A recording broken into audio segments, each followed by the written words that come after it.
So they'll feed, if you let them out, they'll kill her, but if she's caged, they'll feed her. How does that work?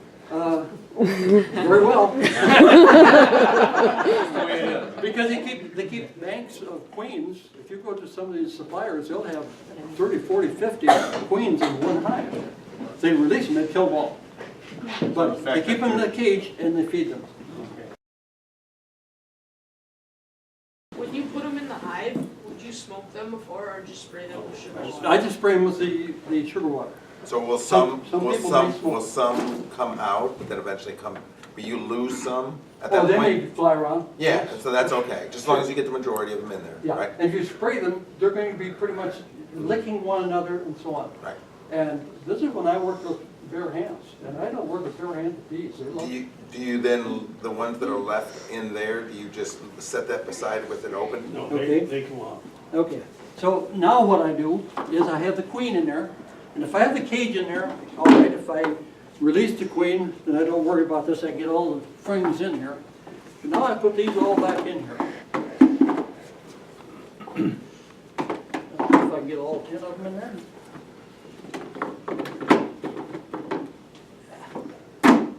Okay, now I have the inner cover.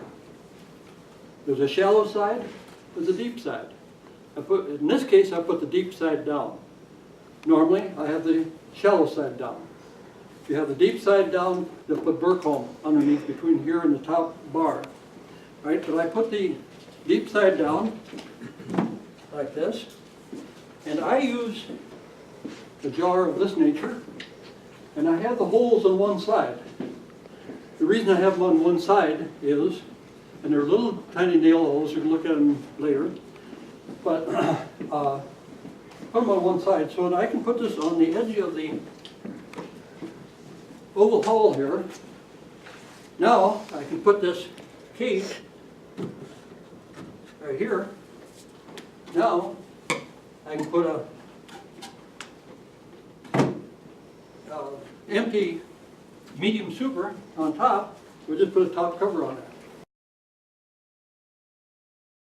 Ordinarily, you'd use a deep hive rather than a super. You got a super there. That's because all beekeepers are different. You get two beekeepers together, or three or four, and they all got a different idea. But as I said, I always start with the medium because they don't have as much area to heat. And as time goes on, that queen's going to fill this with eggs. As soon as it gets larvae and increases in population, then I put a deep over the top of it. Okay? Because the bees continue to move up. After, I don't know, a month or so, the bottom will be empty. The deep will be full of bees. Why did you put the thing deep side down? The deep side, Yeah.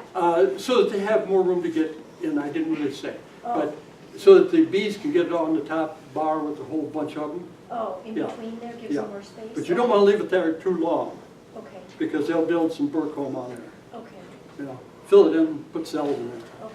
Okay, good question. Maybe just till the queen is released, like after a couple days, then flip it over, is that what you're saying? Yes. Okay.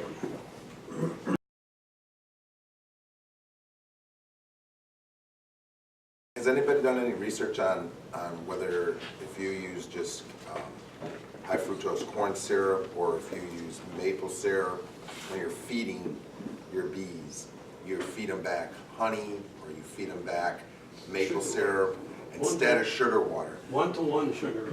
Yeah, But spring is it- 1-to-1 sugar, But is it, I mean, is there any controversy about just how healthy it is for and the bees? answer is Just- yes, there is controversy. Yeah. And the one book that Bob has on beekeeping naturally or natural beekeeping, he suggests don't use high fructose corn syrup.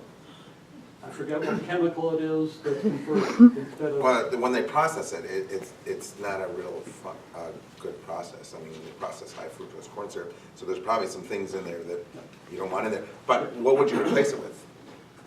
What, I mean, you could replace it with any. Last year I had a lot of excess honey. Excess, I wouldn't sell to somebody for food, and there was nothing wrong with it. I'd use it myself, but I wouldn't sell it to somebody else. I feel that way. If it's not a good enough product for me, it's not good enough for anybody else. And I have a kind of fetish about that. I can tell you stories. But anyhow, I fed them honey, and it was a 1-to-1 mixture. Same thing. Yeah. And with sugar, it's 1-to-1 mixture of sugar to make sugar. That's a little less sugar in it, but nevertheless, so cane sugar. You say 1-to-1, is that by weight or volume? Volume, yeah, yeah. And I'm assuming you could do that with, like, I got that same thing with maple syrup. I got some old maple syrup that is not, or the last of my maple syrup is not as good. Now, I haven't fed maple syrup, but I can see no reason why I cannot. Yeah. Yeah. And like I say, this year I'm going to be feeding honey because I have quite a little honey. But one thing I also do, and this gets into diseases, and I put in spearmint. And I put 1 cubic centimeter of spearmint in a pint of honey. It can be 1 cubic centimeter of spearmint in 1-to-1 sugar water. Okay? I put a little bit more. I probably put 2-to-1 on that one, but for sugar. But anyhow, you can use sugar in the 2-to-1, and then I put it. You get the spearmint mixed. Honey works better than the sugar water. Put that spearmint in there and put it in a jar like this. I start them right out with that spearmint and so on. When they get the spearmint and then they feed it to the larvae supposedly are a little more resistant to the mites because they have that spearmint in the larvae, and so they're a little more resistant to it. How do you know how long to feed bees? Pretty much till they don't take it anymore, or if nectar full. You don't want to be feeding the bees syrup like the Chinese do. Don't sell it to us. Those of you that are beginning and you're starting from foundation, which quite a few we are, you almost force feed them. The other thing is to get some of these nutrient patties that you put right on top. They need, and off the top of my head, I don't remember how much honey it takes to produce a pound of wax. 7 pounds. 7 pounds, yeah, okay. And so they need a lot, because they're building the comb and everything. And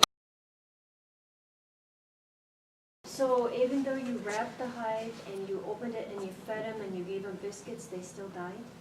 The bees did this year? All of your guys' Warren had his wrapped beautifully. And they died? Yep. Oh my. Over a period of about 2 weeks, they went from super strong to dead. Yeah. And they had food? There's food in And they there. had a way to get outside? But it's mostly because they couldn't get out. They couldn't get out because it was too cold? or Too no? cold. Too cold. It has to be above 42 degrees. Or they won't go out? Yeah, nope, they won't go out. Yeah, it has to be above 42 degrees. And we didn't get that in January, we didn't get it in February. But aren't they March going, until now. aren't they going longer over the winter with it not getting 42? I mean, there's November, December, I mean, they're going longer in those months too without 42 degrees. And they still live? We did have it up in December, because that's when I opened them up and put some extra patties on. Those are all Mated. virgin queens that are coming? No, they were not, they're mated queens. They're mating. Yeah, they're mated queens. And they take them out of these. When they talk about a clipped wings, Yeah, some clipped wings. I don't I've recommend. never had, well, it's just like anything, if you chop off a finger or two, that's fine. You have a little handicap. And they do that so that she can't fly and they can't swarm. That's the, Yeah.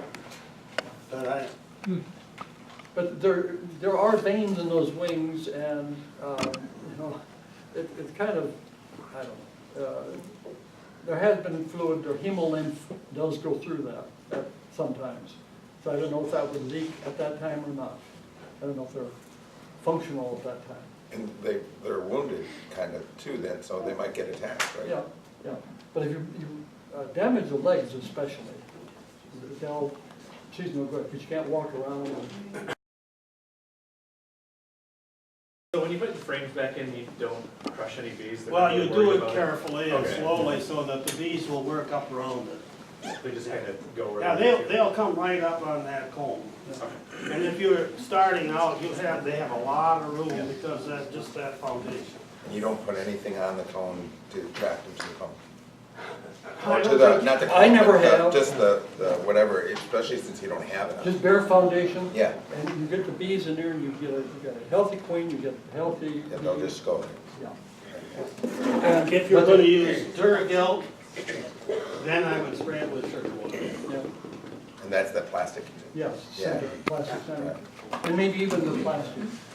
That isn't too bad an idea, to spray the frame with some sugar water. Doesn't hurt. Not gonna hurt it. Yeah. And it's really important, I think, with Duragel or plastic, to keep food on it. Yeah. Because otherwise, they're gonna eat the wax off. That's our experience.